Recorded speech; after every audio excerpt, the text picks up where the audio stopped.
Hey everyone, welcome to the Peanut Gallery. This week we're doing something a little bit different. This week we have on our friend Joe Elkerton. Joe Elkerton is a member of the First Nations, and he is going to be sharing his interview, but we're not actually going to be showing that today. We're going to be showing it this coming Thursday. What we're going to be showing today is his story and his message that he spoke here at Mount Salem Community Church just 2 weeks ago or so, and I feel like it will give a really good backstory and give more context to the interview. So we hope you enjoy it, and we'll see you on Thursday as well.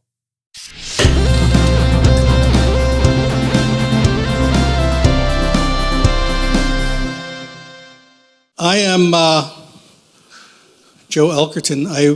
I'm actually give you a bit of the backstory, just so you have some context for kind of who I am. I'm Chippawa. My father's from Chippawa, Chippawa of the Thames First Nations. My mother's Ojibwe from Christian Island, and so I am First Nations status. And I am the youngest of 11 children. And we grew up, I was born in Toronto.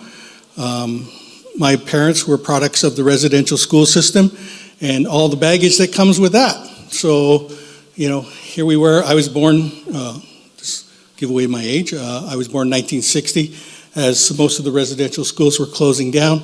So my parents were products of that system. So, and all the baggage that went along with that and all the stuff that happened in their lives kind of surviving the residential school system. It was a terrible system. It was perpetrated, and I'm not going to get too political with you, but it was just part of the way the government was going to grab some of the land back from Indigenous folk, and it had been perpetrated by the church. So that was kind of the deal at the time, and that's a long history. That's a long history of what goes on. It really started in the 1400s when the Pope issued a papal bull. And if you don't know what that is, it's a decree from the Pope. And what he said was that as the church and as the Europeans expanded, that as they came across new lands, if there was no existing church in that land, then they were to consider that land vacant.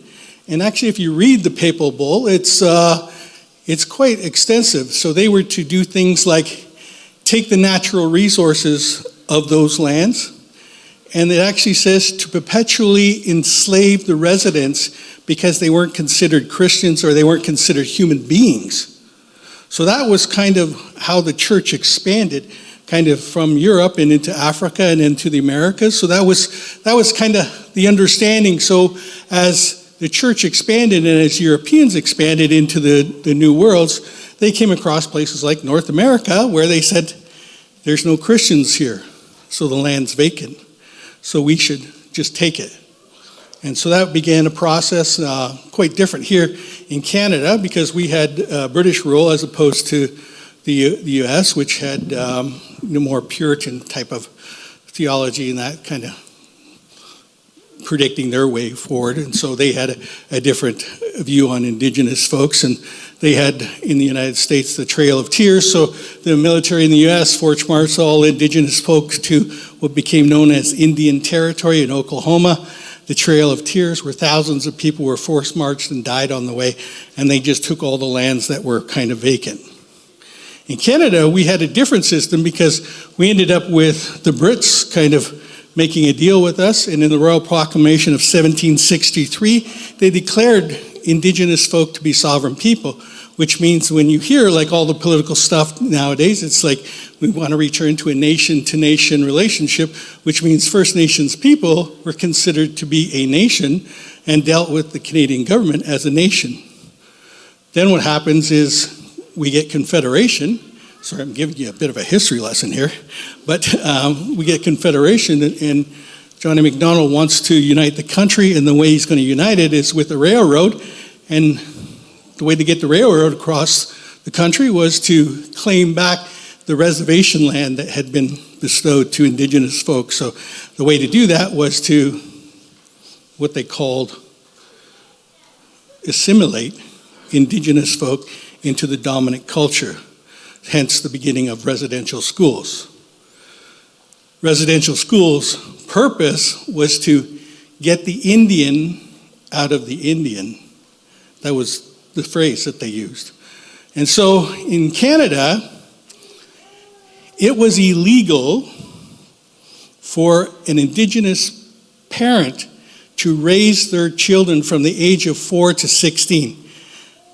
And so the RCMP were tasked, and the military were tasked, to go onto reserves and remove the children and take them to residential school. This wasn't a volunteer thing, this was the law, so it was illegal. So what happens is they get all these kids in residential school.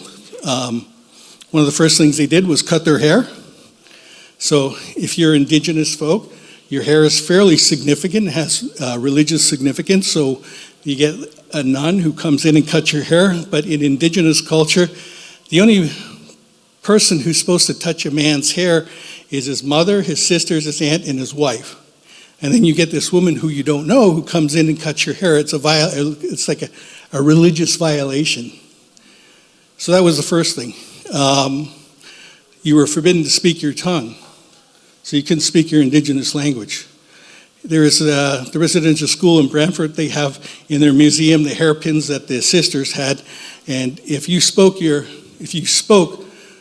Indigenous language, they would put these pins in your tongue, through your tongue, and torture you that way so that you would learn not to speak your language. So this was just some of the stuff that happened. The stories go on. And even now we're seeing in the news where there's thousands of children that are being uncovered in unmarked graves in residential school properties throughout Canada. There's still more to come when you look at kind of what happened. So that was kind of the era or the kind of life that my parents kind of survived. I say that because I'm looking and I'm saying, I recently watched my grandson at a Every Child Matters march in Montreal, and I looked at him and I tell you, I cried a little bit. I never admit to crying, but to see my grandson and to see that this incredible resilience of our people, that my parents who were devastated, came out of the residential school, broken people, bound by alcohol, drugs, all kinds of other crazy stuff that went on in their lives. And then to see us survive. I was a survivor of what they called the 60s scoop. So I grew up in foster care. So my generation, we were the first generation of Indigenous folk in this country to raise our kids. So I raised my two kids. They didn't end up in foster care. They didn't end up in any kind of social services situation. So this is how we're surviving. In the midst of all this, I think of kind of all these things that have happened, and there have been times when I've thought about it and I've questioned it, and it's like, most of this stuff was perpetrated by the church. Residential schools were run by the church. How do I, and it's been asked of me many times, how do I then become a leader and a Christian in the church? And for me, the answer is somewhat clear for me. And that is, I need to see the world different. The church is one thing. Don't get me wrong, I love the church. But it's not always God. Sometimes church and God are not congruent. They're not thinking the same things. And sometimes they just get so bad and so misshapen that sometimes we mistake it for God. And yet, here's the God. When you look at the songs you were singing this morning, just like that we got saved, that God took us from some place and His mercy has brought us into this. That's the message that we need to think about. That's the message I heard. My parents, broken from residential school, they did all kinds of terrible things. They abandoned us for weeks at a time. I grew up in downtown Toronto. They would leave us go out on drinking binges and all those kind of things, and they would leave us alone, and we would steal from stores and eat out of garbage, and that was just kind of our lifestyle, trying to survive as little kids, 11 of us all in this one little house in South Regent Park. There was I always remember this story. There was a Catholic church right near where we lived, and we would go into their garbage looking for food. And then one time this priest came out, we ran away. We thought he was going to yell at us, and we went back the next day, and we went into the garbage bins, and there was a piece of cardboard, and there was these sandwiches all wrapped. And my brother looks at me and goes, "Look at how dumb these priests are. They put these nicely wrapped sandwiches in the garbage." And I think about that, and I think, yeah, you know what? Looking back, it was this guy wanted to feed us. He didn't want us to scare us. But there was a guy who kind of understood. Look, there's some kids who are hungry in my neighborhood. Like, I should figure out a way to get to them without like scaring them away. I think about that. Those are many instances. My parents went on a drinking binge, and they had left us for 3 weeks, and they ended up in Hamilton. And Children's Aid got involved because somebody in the neighborhood said there's this group of kids just seem to be like nomads and wandering around the streets, sometimes going to school, sometimes not, and Children's Services got involved. We were picked up. We ended up being taken to an orphanage, and my parents were arrested in Hamilton. My father ended up going to jail for 8 years, and my birth mother ended up going to jail for 6 years because they had began to prostitute my older brothers and sisters to support their alcohol and drug habit. And so the rest of us, that was really the last time we were together for years and years, was in that orphanage. And at the time, they thought it would be more humane and less painful if we didn't have a chance to have long goodbyes. So we'd wake up in the morning and somebody'd be gone, and they were off to a foster care situation, and that was just kind of the way it happened. My one sister and I ended up in foster care. Got to remember, it was a different world back then, back in the 60s. So we were just like little Indian kids, and they didn't like us. There was lots of prejudice. I remember this one home my sister and I were in, we ate in the hall because the family didn't want these dirty little Indians sitting at their table. So that was kind of our experience.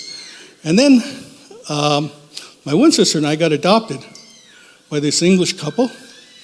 A lot of people have concerns about non-native folk adopting Indigenous folks. For me, in this instance, it saved my life, I think. My parents were really cool. They were good people. My mom was a war bride. It was always funny because as I got bigger, people would say, "Oh, look, he looks just like you." And I'd be like, "What?" And my mom was like this little 90-pound English woman going, "Okay, if you say so." But that was our experience. But I think what happened to me was I ended up struggling with kind of who I was as an Indigenous person, living in white culture and all those kind of things, and felt fairly disjointed, and ended up as a teen with my own addictions and kind of hit the road when I was 15 and 16 and just kind of went off and did my own thing. And that was my life for the next couple of years of just kind of living that kind of rough, tough culture and all that kind of stuff. And it was in 1980, I was in downtown Toronto. I had just come out of this bar, having fun on a Friday night, and my life was about to change. And I met this Salvation Army lady who was, at Christmas time, they stand there and ring the bells and, take your money. Those Christians are always taking your money. So I come by and I'm like, really cool. "Hey, lady, how's it going?" And I go to give her some money, and she starts talking to me, and she says, "Oh, you look like you're having fun tonight." I said, "Well, I was trying to, but now you're talking to me about stuff." But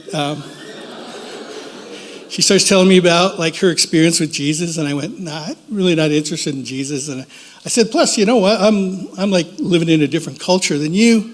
Not that I'm Indigenous, but I'm living like street culture and really into drugs and selling drugs and all those kind of things that go along with kind of that lifestyle."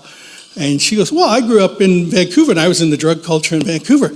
I went, "Oh, interesting." So we started talking. And then after we talked for about probably an hour, she says, "You need to accept Jesus." I said, "I'm not sure what that means, but I'm up for it."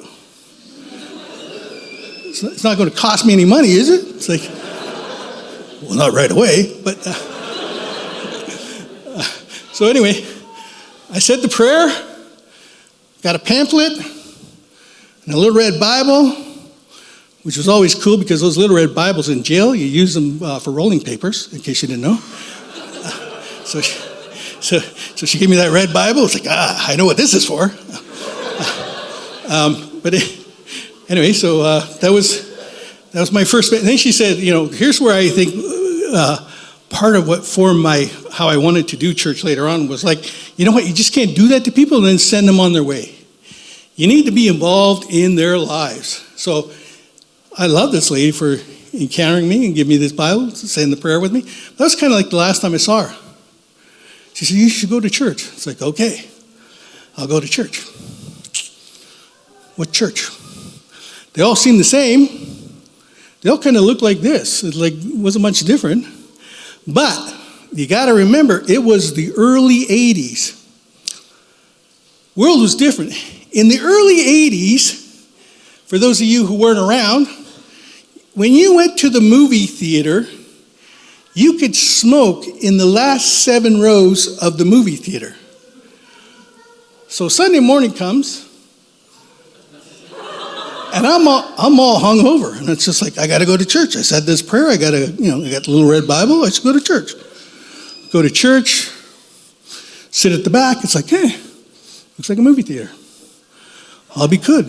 Just in and out, an hour. How bad can it be? And I lit up a cigarette, thinking like, I'll pass the time. Well, church goes on. I think there was about 4 old ladies that had heart attacks, and elders are like running at me. Hey! It's like, what? So I learned very quickly that there's a church culture that nobody tells you about. Don't smoke in church. That was the first one. Let me write that one down. No smoking in church. Got it. From now on, I won't smoke in church.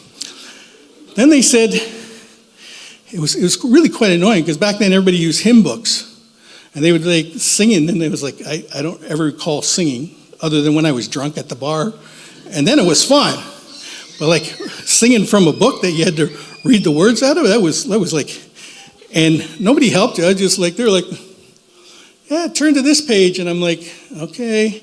And then they would turn the page. We're going to this song. And then they would turn the page. I was like, damn, they keep doing this. I just got this one down. Now they're singing a different one. And it was the same with like, the Bible stuff too. I remember going to Bible study, first Bible study. I show up at the Bible study. I got my little red Bible that I got the night of the event, the conversion, the night I was born again, depending who you were talking to. So I get to the Bible study, and I get there, and nobody has the little red Bible except me. They all got these big honking Bibles with maps and stuff and everything in it. I'm like, man, what a jip. They got these ones, and I got this little tiny one. And forget about trying to keep up because they're like, oh, welcome, Brother Joe. It's like, brother? Okay. Don't know what that means. But I would sit down, and they would just like, again, with the turning the pages, be like, we're going to be in John, and then we're going to be in Peter. It's like, what? And so I figured it out that I just would sit there and listen. But then somebody said, oh, you should get like the full Bible. It's like, the full Bible? This isn't the full Bible? It's like, no, that's just the New Testament. Ah, what a ripoff. Now I got to go buy a big Bible. So nobody explained this. I'm still like this whole moral coding stuff about like what it meant to be Christian and godly and everything is just like, I didn't know any of that stuff then. So I went to Kohl's bookstore because they sold books there. And I had a hot credit card that I'd taken from a guy in a bar the night before. And I said, I need a Bible. One of the whole Bibles. They got maps in it and everything. She goes, well, you want this one? It's like, okay, I guess. Bought my Bible. And then I was sharing at the Bible study how I got my Bible. And they said, no, you shouldn't do that. It's like, what? I got the Bible. Didn't you tell me to get the Bible? You didn't say how I was to get the Bible. I mean, you guys have jobs, I have jobs. This is my job. When I'm not in church, I'm doing my job. So this is how I pay for my stuff. So I think that there was like a long process of kind of understanding what it meant to kind of be a Christian, and these things started to fall away. Not in the guilt, but I think I had a couple of Christians in my life who just were there and patient and cared and talked and without judging and saying, don't be a dirtbag anymore. Be like, you know what, let's talk about this and let's see what Jesus would do. Maybe stealing credit cards isn't something Jesus would do. TV evangelists do that. Sorry. No. So I remember going to church, and the other thing that there's this whole progression of stuff that happens that nobody tells you about. One was somebody said, you got to be baptized. It's like, what do you mean I got to be baptized? What is that? Well, it's like, now if you talk to different people, sometimes it's just they're going to sprinkle you, or they're going to dip you, or you got to be in a lake, living water. Depending on who you're talking to, there's different methods. So this was all new to me, and I'm like, I was struggling with it. I wasn't sure, because some people were saying, well, you don't need to be baptized to be saved, and blah, blah, blah, and they're going on this crazy argument, and it's in the Bible, but, it doesn't really mean anything, or it does, or like you're not going to make it if you don't, and all these kind of things. And I remember I had a weird way of talking to God, because I talked to God like he was one of my buddies. And I was sitting in this Wendy's on Yonge Street, having lunch. And there was this street preacher down the road, and I used to see him all the time. Sometimes I'd listen. He was usually yelling some irate thing at somebody, and I thought, well, I'm Christian. I'm not going to do that, though. But I'm sitting there in this restaurant, and I'm kind of praying to God, and I go, God, I'm hearing this mixed message about being baptized and blah, blah, blah, and all this other stuff. I said, here's the deal. If you want me to be baptized, then you'll send somebody here to baptize me before I finish my burger. How's that? That's a good way of talking to God. So I said, settled. That's how I said amen in those days. So I finished my prayer, and I'm eating my burger, and I'm looking out the window, and I see Frank, the street preacher, running up Yonge Street. And then I go, wow, I wonder where he's going. And then he comes back, and he looks at me in the window, and then he comes into Wendy's. He says, Joe, I was preaching down the street, and God spoke to me to come and baptize you. I said, good. The deal was that I get to finish my burger, though. So Frank sat there and let me finish my burger.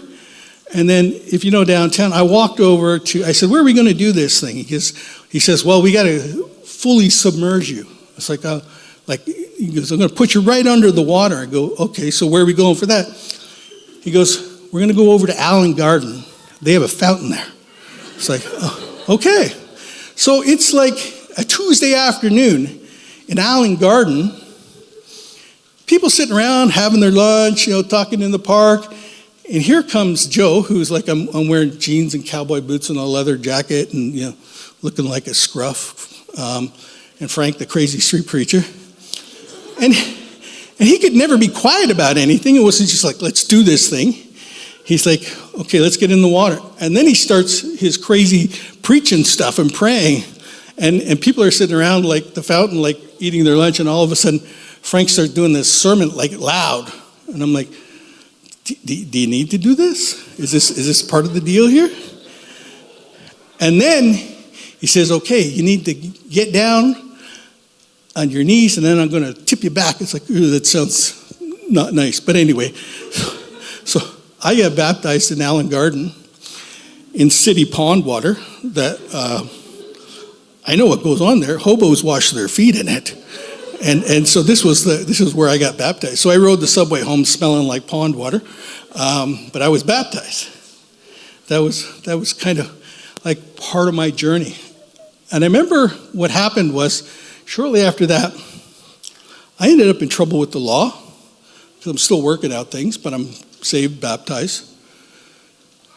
And I ended up being incarcerated for a short time. And I remember saying to God, I said, when I get out of here, I got to find out if you're real. Because up until this point, it still seems a little sketchy. Like, was it coincidence that I saw Frank? Was all this stuff coincidence? Going to church seems to be an arduous thing. And I said, I need to find out if you're real. I need to get out of here and decide who you are. So the day I got released, I loaded up my car, and I had a bunch of money, and I figured I'd drive west until I ran out of money. And I ended up in Calgary, Alberta. And I ended up renting a room, and ended up at this weird little church with this little crazy Pentecostal guy. He had a 3-piece suit, and it looked like he'd had it his whole life. Like, if you went like that, there would dust come out. But he would like preach up a storm. Like, you think he was preaching to 5,000 people, and there was just like in this little, like, broken down little room with rickety chairs and stuff. And I remember leaving that service thinking, this guy's crazy. But what happened was, as I was leaving the building, he said, "What are you doing?" I said, "I'm going home." He goes, "No, what are you doing for the day? Because we'd like to take you for dinner. And we'd like to get to know you." And that for me began a process where all of a sudden people started getting involved in my life. And the discipleship started happening where people were caring for me. And they said, "You know what? You need to stop doing drugs." And they would come and sit with me at my house while I was pacing the floor at 3 a.m. because I wasn't using. And when I needed to get a job, they called their boss and got me a job loading trucks so I could pay my rent. And they started making sure that every Sunday I had somebody's house to go to for dinner. And it began a healing process for me. And I began to see what the church was. It wasn't all these rules, it wasn't all these moral things, it was people caring for each other and taking somebody that nobody cared about or had discarded and just loving them. Not crazy, just saying, have something to eat. You're walking the floor, I'm going to buy a coffee, we'll do donuts at 3 a.m. if that's what it takes. But you're not using this week. That's all because we love Jesus and we love you. That set me on a path where I started to really change my life and understand who Christ was and God was and all the things that the church was and wasn't. And I remember that. I remember a few months after that, I remember going to the pastor and I said, "Listen, man, I'm really digging this Christian stuff, but I think I want to do it full time." And he goes, "Well, you kind of are. Like every day, you're praying and you're singing and you're coming to church and you're just a Christian because you are a Christian." And I went, "No, I think I want more." And he goes, "Maybe God's got a call in your life. You should go home and pray about it." And it's like, "Oh, I hate that." That's just a way of saying get lost, isn't it? You don't want to give me an answer. Go pray about it, brother. It's like, yeah, done with him because he'll never hear anything. So I went home, and again, I have this crazy way of talking to God. And I went home that night, and I said, "God, I don't hear you how these other guys hear you. They seem to hear your voice or speaking to their heart or whatever they're doing. They have all these names for it. I'm pretty sure there's medication for some of that stuff. But I'm not hearing you the way that they're hearing you. So you're going to need to speak really clear to me. So this is what I'm going to do. I'm going to take this very special Bible. I'm going to throw it on the bed. And whatever it opens up to, that's what I'm going to do. Don't ever do that. it opened up to Mark. And it's the story of the demon-possessed man, and I read it. He's been living amongst the tombs. He's been living amongst the dead, and people have been trying to control him. At one point, they chained him to a wall. They did all these things to try and change his behavior. And it wasn't until Jesus came along and healed him. And he says, "You're healed." And the guy got up, and he was of sound mind. And he says, "Jesus, I want to go with you. I want to go wherever you go." And Jesus says, "No, you can't come with me. I want you to go home and tell your friends and family how God has had mercy." And I said, "Oh, so you want me to go back to Toronto? Is that what you want?" And for the first time, I felt it. God speaking to my heart, saying yes. So I called up my pastor the next day, and I said, "I got it." He goes, "What? So early?" So I told him what happened. He says, "Well, then you need to get back to Toronto." And so within a couple days, I was on a Greyhound bus from Calgary to Toronto. If you ever have a chance to do that, don't. If there's hell or purgatory, it's on that bus across Toronto, Canada, just like, whoa.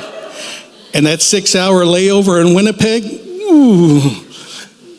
Anyway, I got back to Toronto, found a place to stay, and I had no idea what I was doing. And I just started walking up and down Yonge Street, which was my place that I hung out. Yonge Street was quite different back in the 80s. It was a cesspool. And I walked up and down Yonge Street, and all I did was start telling people I knew. Within about 6 months, I had met every biker, mafia guy, drug dealer, pimp, prostitute, how God had had mercy on me. And they were convinced that I had gotten high and one of those LSD trips. He saw God, but it was just, I just started that way. And that for me began a process. That was in 1982. I've never stopped ministering in Toronto because God's never rescinded that call. So all my work has been in downtown Toronto, working with street people, working with Indigenous folk. Those are some of the things. I think that I look back and I think my faith and God's faith, somehow it worked. I remember going to this one little church and saying, "You know what, I think I started a drop in here." It was just in Regent Park. And I went to the pastor of this church. I said, "I would like to start a drop in." He says, "Go ahead. Here's the keys." Kind of stuff. Like we knew each other more than that. But so I made up these flyers, and this was before photocopying and all this kind of stuff. So I made up these flyers, and I said, "Coffee house, Friday night, 7 o'clock, coffee and cookies, music."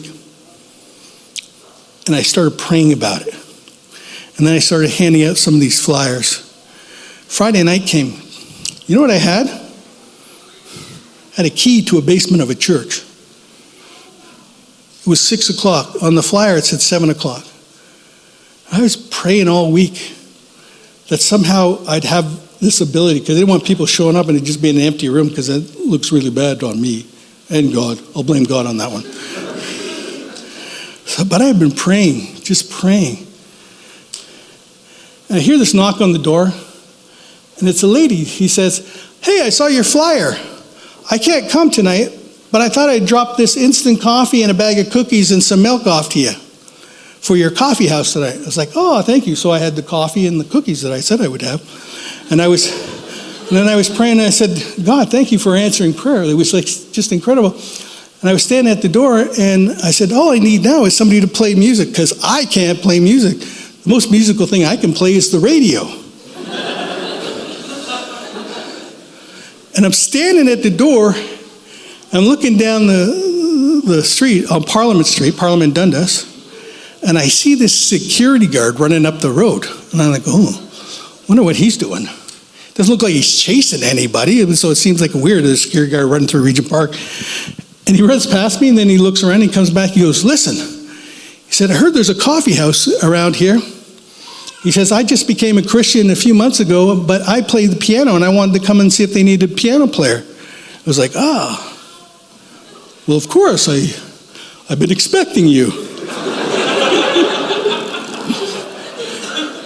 Anyway, him and I ran that coffee house for about a year, and it was just all on faith. And it showed me, I think it was one of those things that kind of propelled my life into something that if you believe and you take that step in faith, but more than just believing and taking a step in faith, you have to put that faith into action.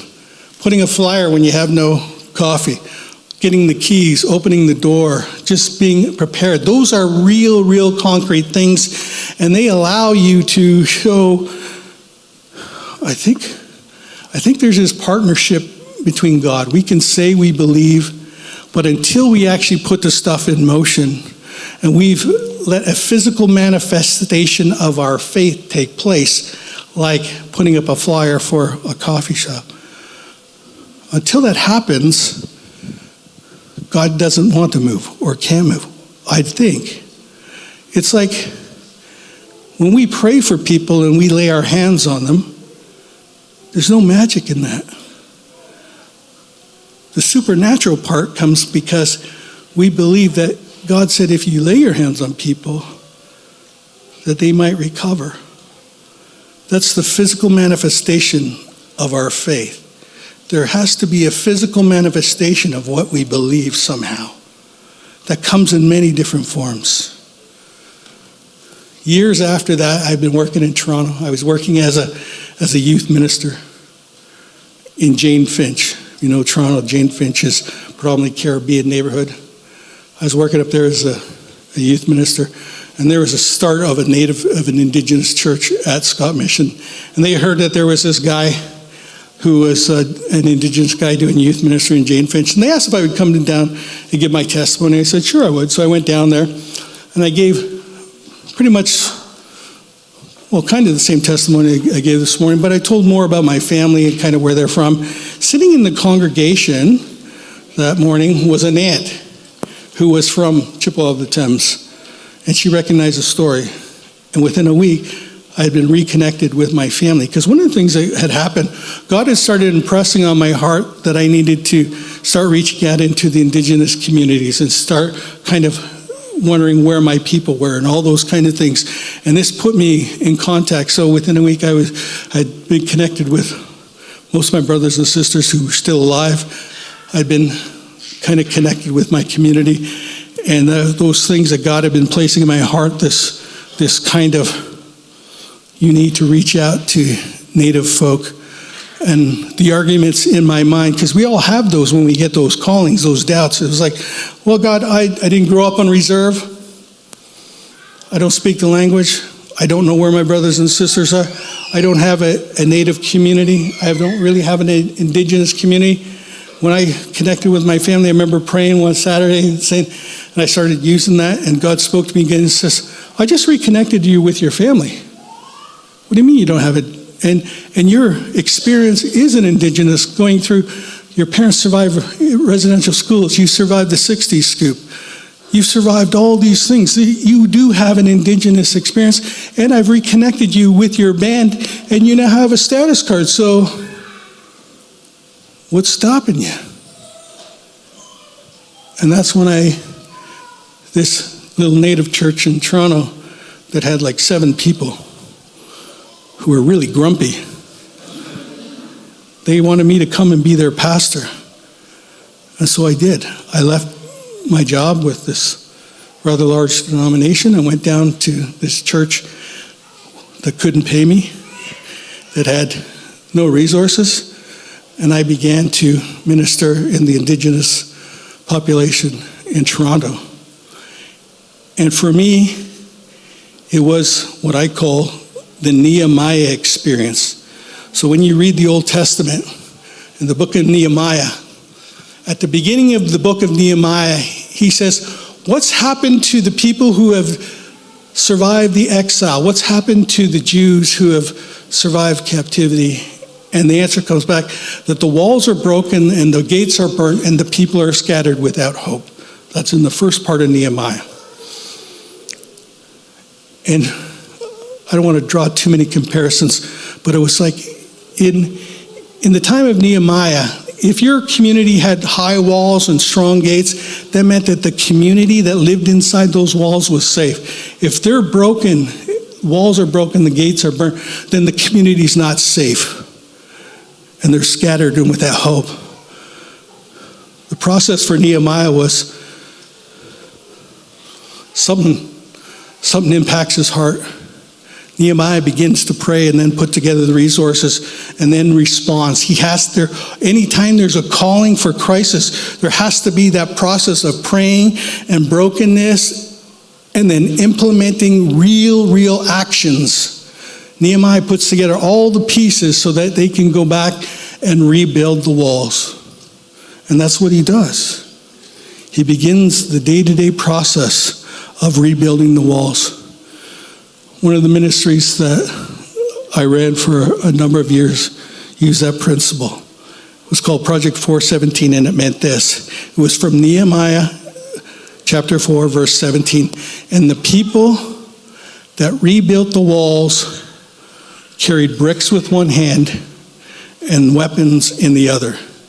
The imagery for me was that as we restore broken communities, we need to be workmen warriors. What does that mean? It means we have to do the work. That means getting up at 4 a.m. to cook breakfast, or staying out late at night to help people move into safe housing, or going out and meeting people under bridges, or going out and helping people who are involved in the sex trade move out of motels and into safe places. Then that's what we do. But we don't do that solely because we're not just a social service agency. We're not just involved in that. We need to be the warrior part. And how do we do that? We do that in places like this when we come together and worship and sing and we pray and we seek the face of God and we pray about the needs in our community to move forward. That's how we become builders of community, is being those workmen warriors. There's no other way to do it. When I listen to what you guys are doing some of that here. You're being the workman. You're feeding people who are in crisis, right? You're connecting in those places where the walls are weak and people are struggling. But you also are those prayer warriors. Man, you got to have those prayer warriors. Those people who never show up to cook a meal, to do all those things, but they spend their time in solitude on their knees, praying, finding that balance as we kind of continue to be the workmen warriors, the restorer of communities, to embrace that Nehemiah type calling. So, I thank you for this morning. I'm going to leave it there. How's that? There'll be a part 2, maybe.